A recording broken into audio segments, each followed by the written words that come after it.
At 28, I've built a successful career as an artist, but I feel invisible.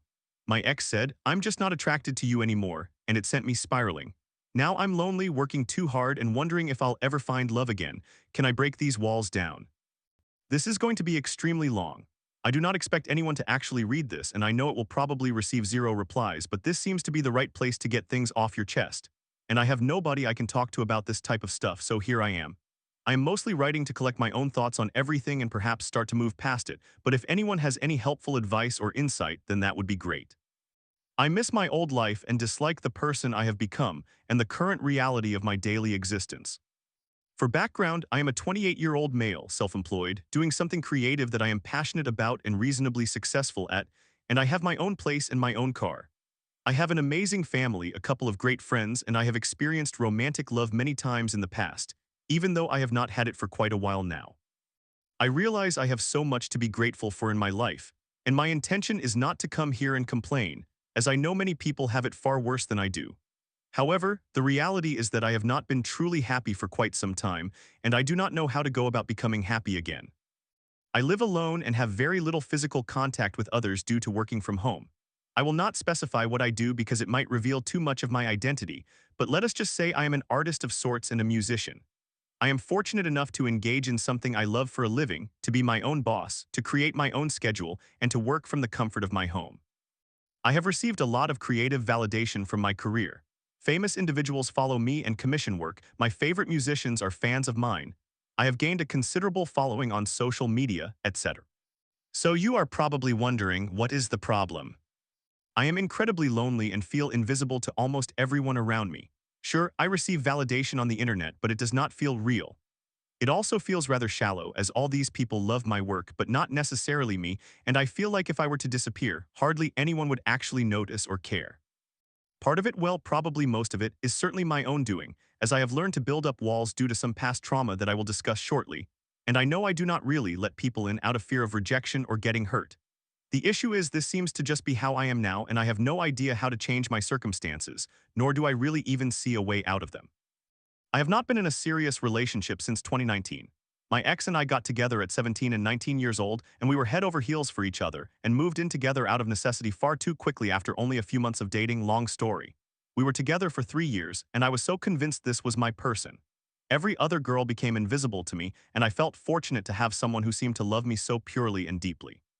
We shared some truly beautiful storybook-like moments early on, and I believed we would be together forever. Eventually, she cheated on me with two of our friends in a threesome that I was lied to about and purposefully left out of. We had discussed the idea of threesomes and group scenarios before this, and I was open to it, but she went and did it behind my back, which effectively severed the trust. I forgave her, of course, after a brief period of being away from her and staying with family because she was extremely apologetic and begged me not to leave her. This was obviously a mistake, and while we stayed together, she became increasingly distant and talked about breaking up every few months until she finally cheated on me a couple more times, which I did not discover until after we separated and abruptly ended things one morning. I obviously made numerous mistakes, but the biggest one was probably begging her for reasons why she suddenly felt so differently toward me. That is when the most hurtful words I have ever heard came out of her mouth. I am just not attracted to you anymore. She told me she wanted to be with people with different body types and features, among other things. I do not remember her exact words, but it still cuts like a knife to this day. She had previously told me the main reason for breaking up was that we wanted different lifestyles that did not match up, which she was likely right about. She wanted to travel the world in a van. I had dreams of being a musician producer, which requires spending a lot of time in a recording studio, something I could not fit into a van even if I wanted to. But despite these very valid reasons, the only one that has stuck in my mind is her total loss of attraction towards me.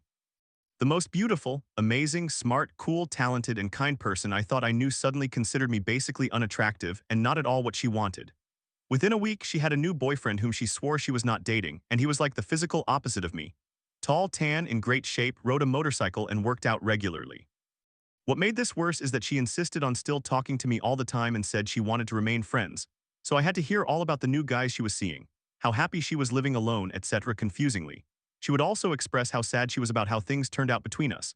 And there were multiple instances where she would come over, hug me and cry, or lay at my feet sobbing while I played guitar, or ask me to sleep in bed with her and cuddle. But she would never reciprocate if I tried to make things even slightly romantic or suggested getting back together. To say it confused and broke me is an understatement. I am approximately 5 feet 8 inches tall, weigh 170 pounds, am white with dirty blonde hair and many tattoos, and I somewhat have a baby face. I have never been a hot guy, but I used to consider myself fairly conventionally attractive before her, and I never felt that she was out of my league or anything. After the breakup and witnessing her happiness with other people, knowing one of her primary reasons for ending our relationship was simply a lack of physical attraction, I fell into a downward spiral. I felt incredibly unattractive and unlovable, like a literal human piece of trash. I stopped cutting my hair for 3 years, ceased shaving for months, grew a patchy beard, and gained probably 20 pounds from stress eating as food became one of my only brief sources of dopamine remaining. I essentially gave up on my appearance altogether and began to unintentionally prove her right by making myself less appealing to anyone. I also started isolating myself because I just could not pretend to be happy and put on a fake smile anywhere other than at work anymore. I lost many friends after the breakup because they were her friends, and my friends from high school or before her had all moved away, had children, gotten new jobs, and generally moved on with their lives. But there I was, stuck in place in my hometown, feeling worthless and invisible to everyone around me. I had to move back in with my parents, which was another blow to my self-esteem. However, after 6 months, I saved enough money to get an apartment and moved back out on my own. I attempted to date after a few months and made some new female friends who gave hints they were interested in me. In fact, a couple of them told me years later that they had crushes on me during that time, but I was too lost in self-pity to notice or take any action, and I remained quite lonely and sad. This was around 2019, and in that short span, dating had drastically shifted to the point where dating apps became the standard way to meet someone. I had always met my previous partners in places such as school, work, or the occasional Instagram direct message. But now it seemed that unless I could take a bunch of attractive pictures of myself and create a perfect bio, I was destined to be alone. I did have a brief fling with the girl who had previously been involved in the threesome with my ex, and our relationship became somewhat serious, to the point where we were expressing love for each other. However, she was polyamorous and already had two partners of her own, one of whom was the father of her child, and I never felt like the focus was on me. It took a couple of years, but that eventually fizzled out. Then the COVID-19 pandemic happened, leading to another significant shift in my life. I lost my job at a music store, lost my health and dental insurance, and suddenly had to move in with my best friend to figure something else out. At this point, I began working on my art as a side hustle initially, but people really enjoyed my work and it quickly became a full-time gig. I felt very happy and satisfied professionally since I was earning more money than I ever had before, and for the first time, I enjoyed my work. However, I still felt extremely empty due to the lack of love in my life. This feeling was exacerbated by living with my best friend, who is a complete ladies' man and has never been single for more than a month or two in his life. I watched him hooking up with random girls on Tinder, cycling through 2-3 month relationships with attractive, cool girls I would have loved a chance with, and generally just doing everything I wished I could do with almost zero effort. Meanwhile, I received no real-life attention from girls, perhaps a handful of matches on dating apps, but I never made a genuine connection with anyone or went on any dates despite making significant efforts and spending lots of time and money on these apps. My attempts at dating ultimately resulted in feeling worse overall, as they emphasized everything I lacked compared to other guys, particularly conventional good looks, charm, and financial security. Fast forward to now. I have built my business over the last 5 years into something genuinely impressive, and I will not deny myself that validation. I was able to acquire a nice 3-bedroom house all for myself, with ample space to work, a recording studio upstairs, and all that good stuff. Virtually everyone I respect in my industry knows who I am, follows me, and appreciates my work. However, lately, I find myself feeling more alone than ever. I now have an immense workload and many people depending on me. I feel like I can never take time away from my work. I have to adhere to a rather demanding schedule to keep up with everything, and living alone means my bills are incredibly high. Thus, even though I earn what should be sufficient money, I often do not feel like I am getting ahead financially and am constantly stressed about completing work, meeting deadlines, etc. This intense focus on my work is necessary, but it leaves me with almost no free time to engage in activities I want to pursue outside of work.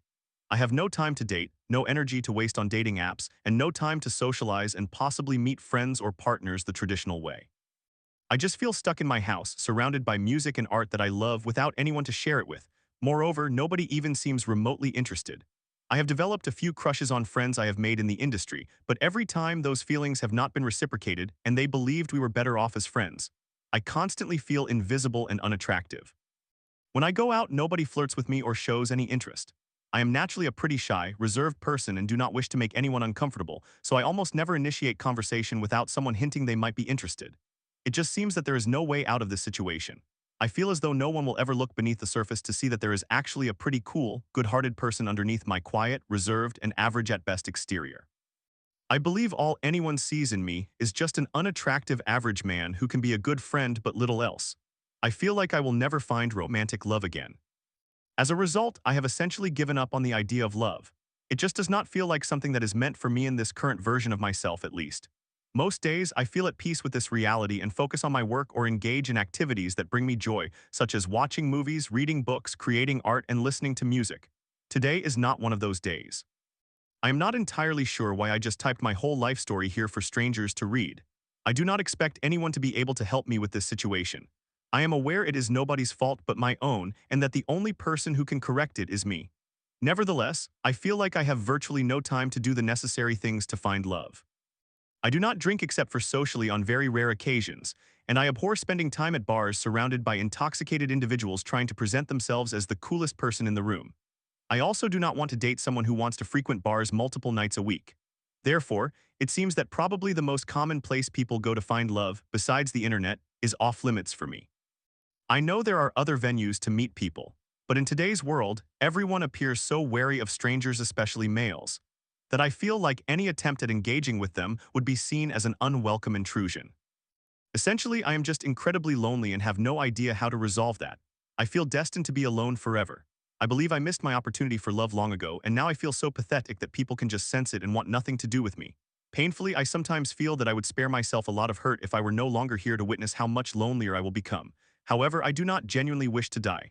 I simply want something to change. I long to feel that I matter to someone other than my parents again. I yearn for someone to talk to when times are tough, someone to hold, someone to care for, and someone who feels needed by me. I just want something to change. I want to feel important and attractive to someone once more to myself as well. I want it more than anything in the world, but it seems it is not in the cards for me. I am doing my best to accept that and to focus on the many things I have to be thankful for, but certain nights, like tonight, it becomes too difficult to do. All I can do is keep going, I suppose. For better or worse, at least my work and output give me a sense of worth in life.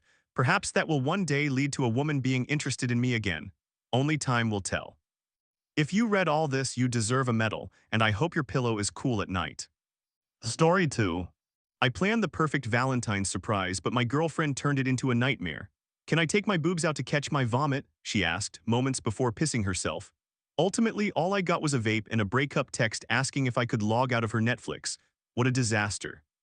I ended my relationship with my girlfriend the morning after Valentine's Day, and I am still grappling with the aftermath of both the breakup and the entire relationship. I wanted to express everything in writing. Prepare yourself because this will be a lengthy account, but it is purely entertaining. If you are interested in a wildly insane story involving tequila and the question, is exposing your breasts to catch your vomit a rational idea? You are in for an experience. My now ex-girlfriend, 21 years old, and I, 22 years old, had been in a relationship for about 2 months. Initially, things were going well, but I started to feel that we were not entirely compatible. However, I attributed it to the 2-hour distance wearing on me. She is not the best communicator over text, but since the university semester began, our conversations became increasingly one-sided. Her replies were very dry, and she would only engage in meaningful conversations when she was feeling down or needed to vent. By this time, we had not seen each other in person since New Year's, and I had hardly seen her during Christmas, despite her staying with a friend just 10 minutes away from me. She had claimed she was staying with that same friend on New Year's, so well, that was that. Then, right before New Year's, she declared that she would actually come to see me, but only because I had alcohol at home and she was too broke to go out drinking.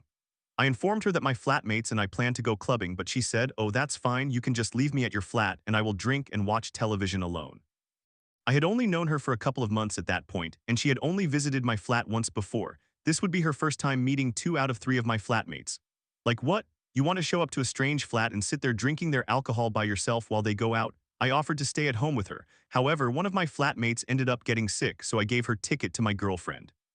The night turned out to be quite chaotic because my girlfriend was very intoxicated before we even left the flat, stumbling around and being loud, and I spent most of New Year's essentially babysitting her. It was manageable at the time because I was somewhat entertained, even though she embarrassed herself and made me leave early with her. Fast forward to Valentine's Day, we decided to celebrate at my place since, I have alcohol, her words, and planned a cozy night in where I would prepare dinner and we would watch a movie. On that day, I cleaned, dressed up nicely, and quickly applied my makeup before literally sprinting to the bus station to meet her at 6:00 p.m. I am not usually one to dress up, so I had been anxious about being underdressed and worried that my gifts for her were not good enough because I had not got her flowers. It turned out that I did not need to worry because she had not dressed up at all and had not applied any makeup either. Fine, it was not like we were going out. When we arrived at my flat, I presented her with my gifts.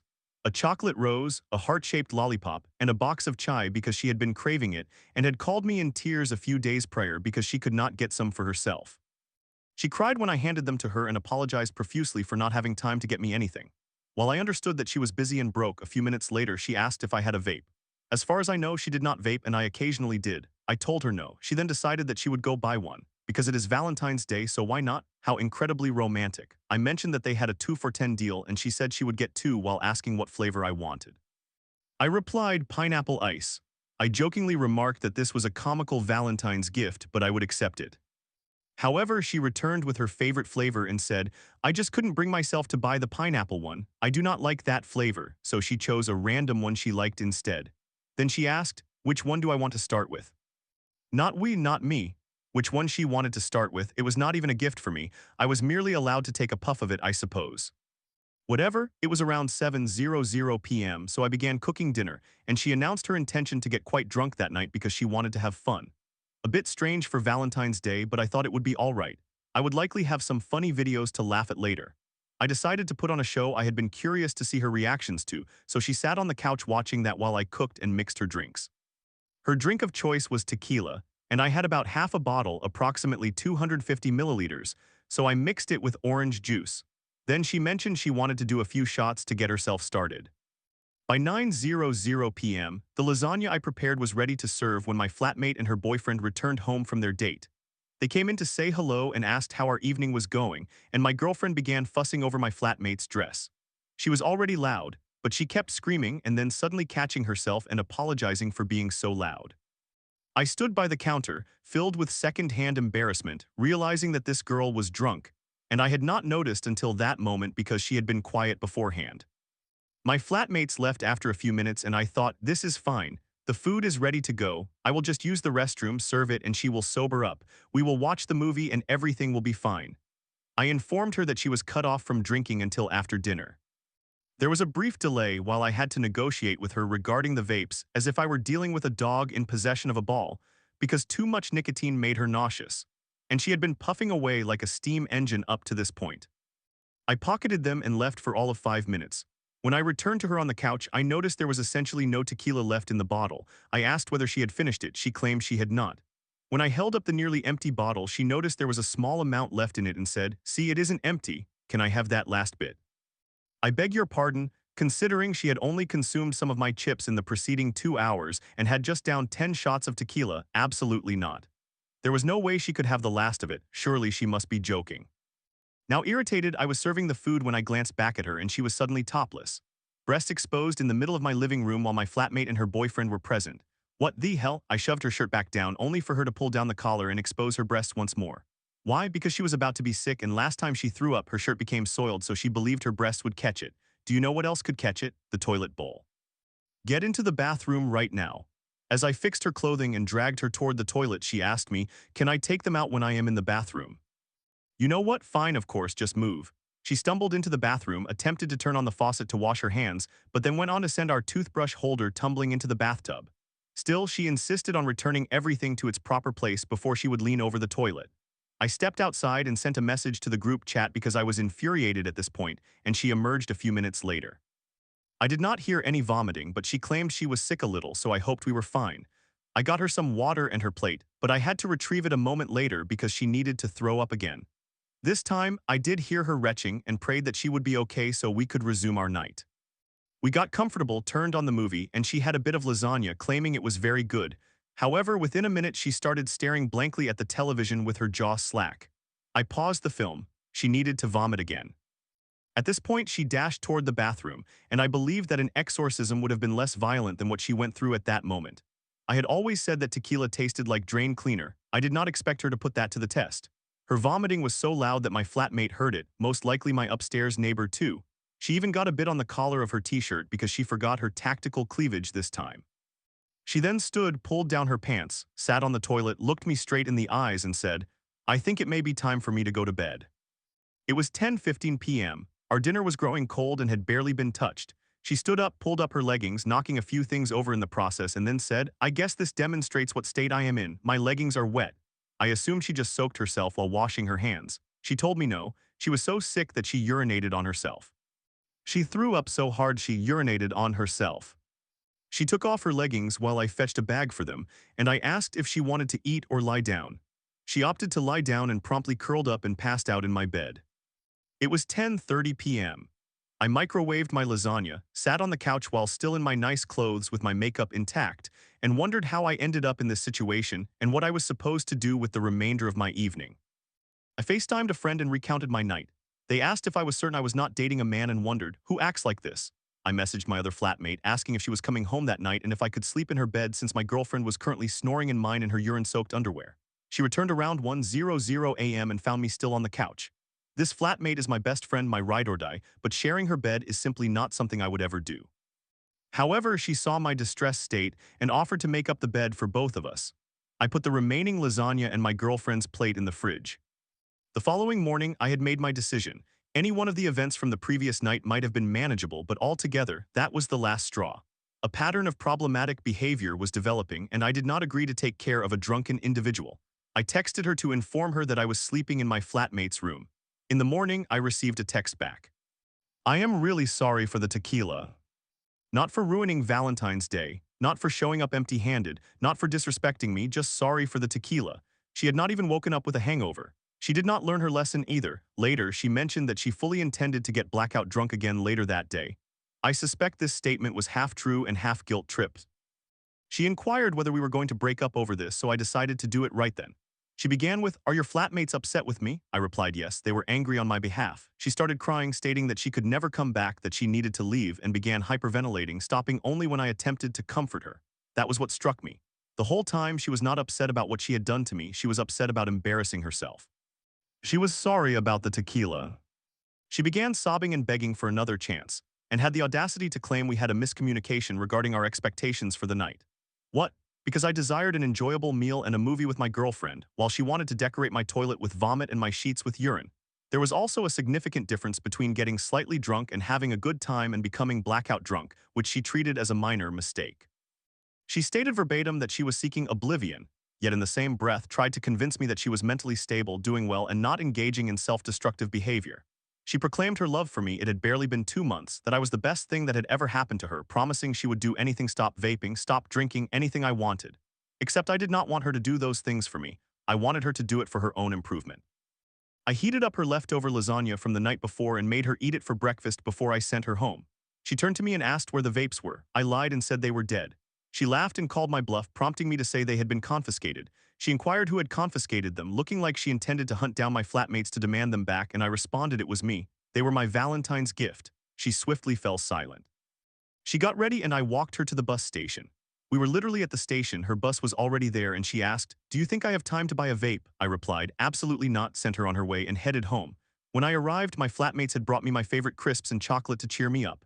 My flatmates showed me more consideration than my own girlfriend had done. To A, M, and S, I love you all immensely. I checked my phone and found a text from my now ex-girlfriend, the literal final text I received from her. I expected a message along the lines of, "For what it is worth, I am so sorry." What did it actually say? "Can you log out of my Netflix?" What a complete joke. But at least I now possess a truly hilarious story to share. And it turns out that I really enjoy pink grapefruit vapes, the random flavor she chose. However, I am currently struggling to quit the habit all over again. In any case, thank you to anyone who read this far. I appreciate you all. Fauna. Summary: this is the account of my chaotic relationship with a budding alcoholic that culminated in a Valentine's Day where I prepared gifts, dressed up nicely, and made dinner, only to receive in return an empty tequila bottle, vomit in my toilet, urine in my bed, and a vape. A Story 3. After 4 years with my girlfriend, I'm stuck between attachment and true love. I really like her, referring to Sarah, who makes me feel alive.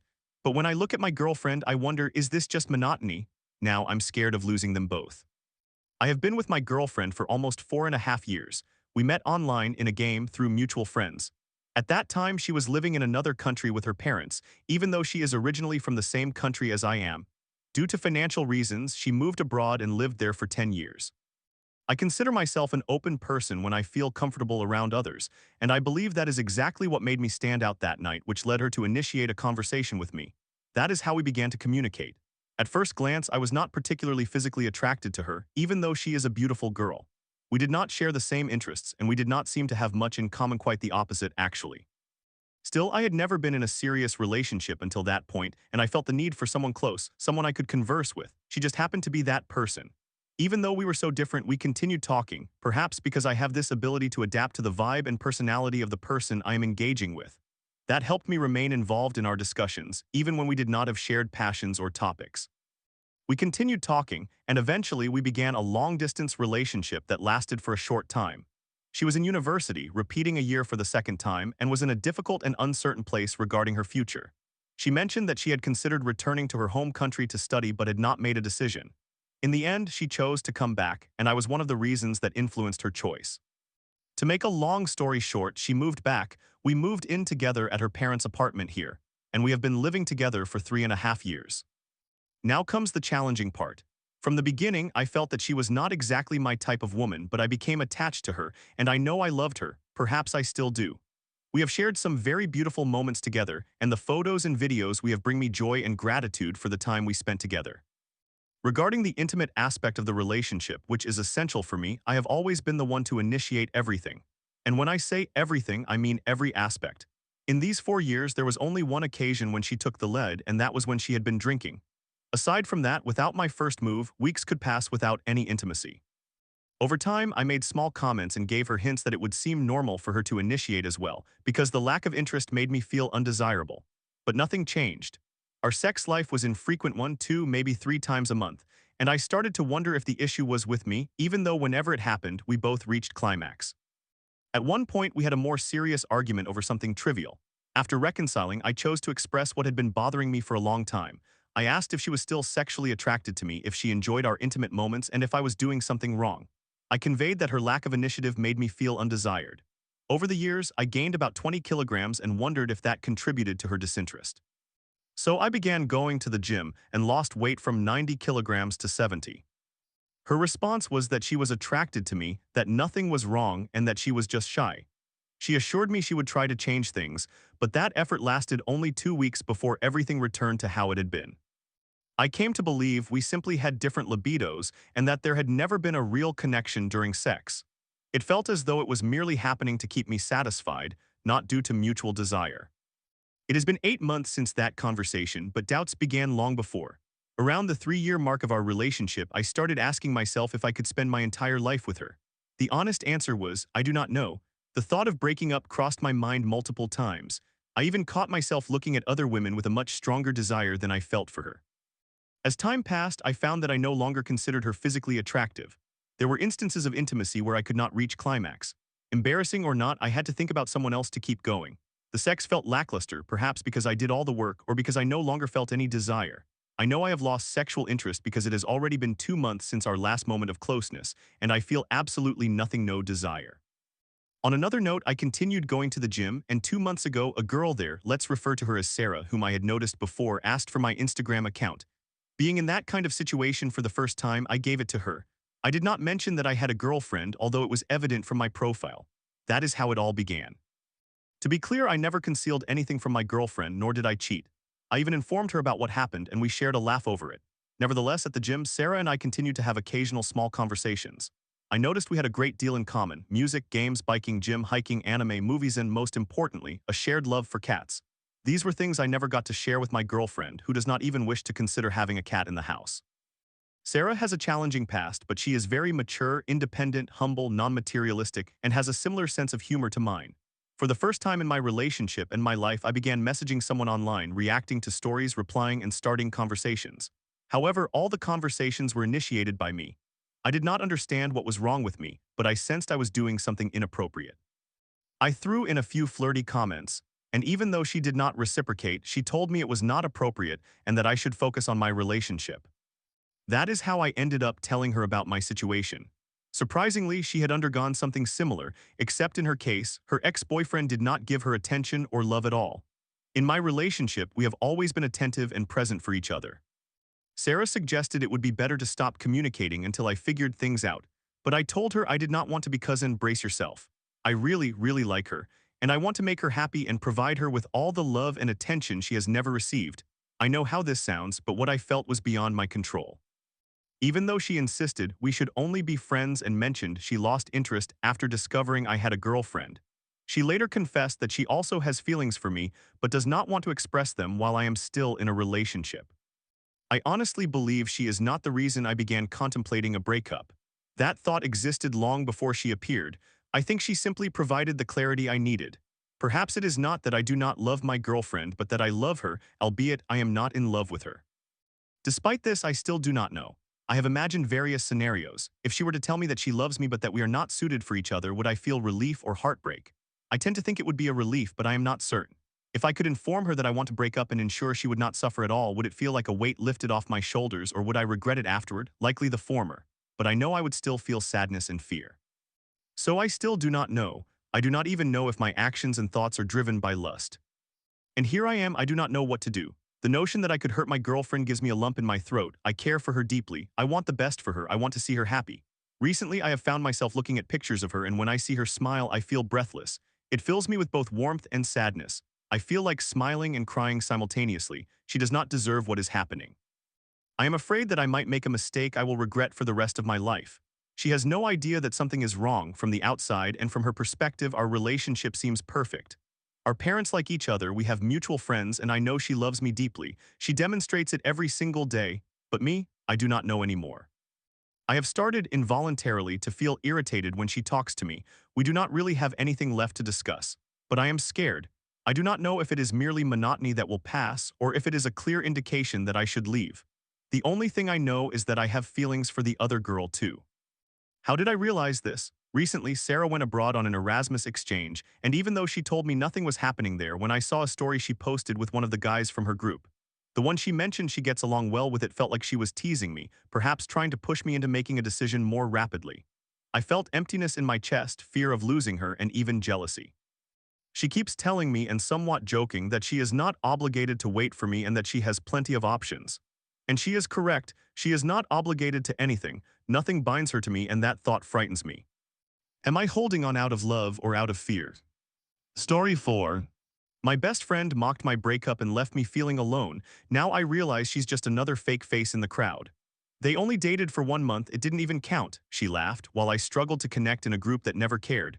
Am I too naive to see the truth? As the title indicates, over the years, I have come to realize that all the individuals surrounding me are insincere, with the exception of one true friend whom I love dearly. However, the rest of them, insincere. I will provide you with examples, and please let me know if I am mistaken or if they are indeed insincere. The person I once considered my best friend, from whom I am now beginning to distance myself. One, she introduced me to her university friends and stated, "You never paid attention to them," laughing mockingly. She said this as if I were foolish for not engaging with her friends.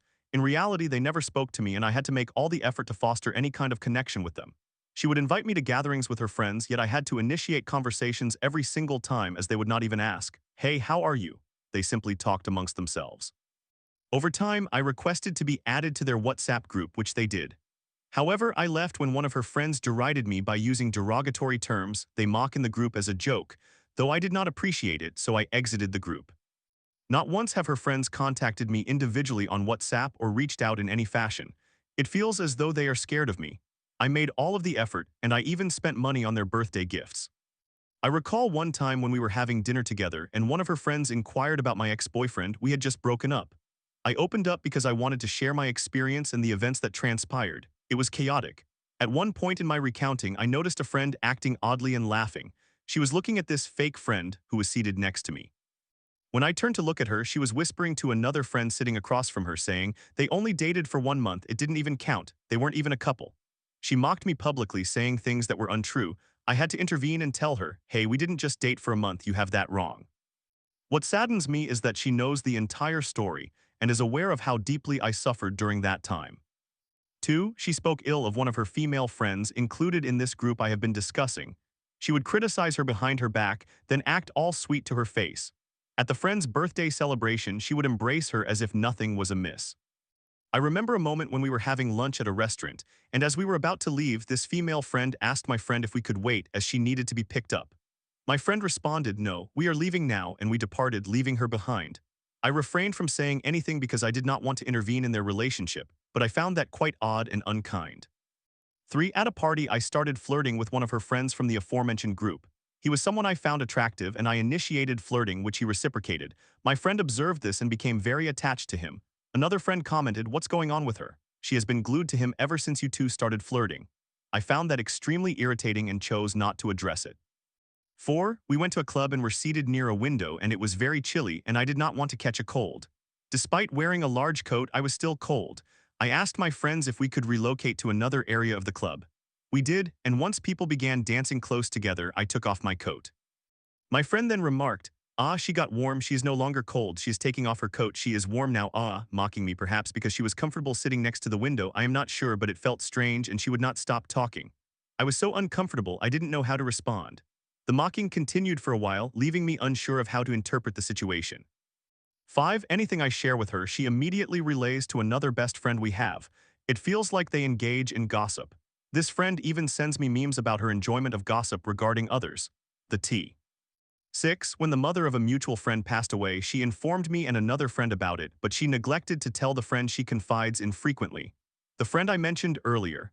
Odd, right? Additionally, she informed a friend she does not even like. So why such peculiar behavior?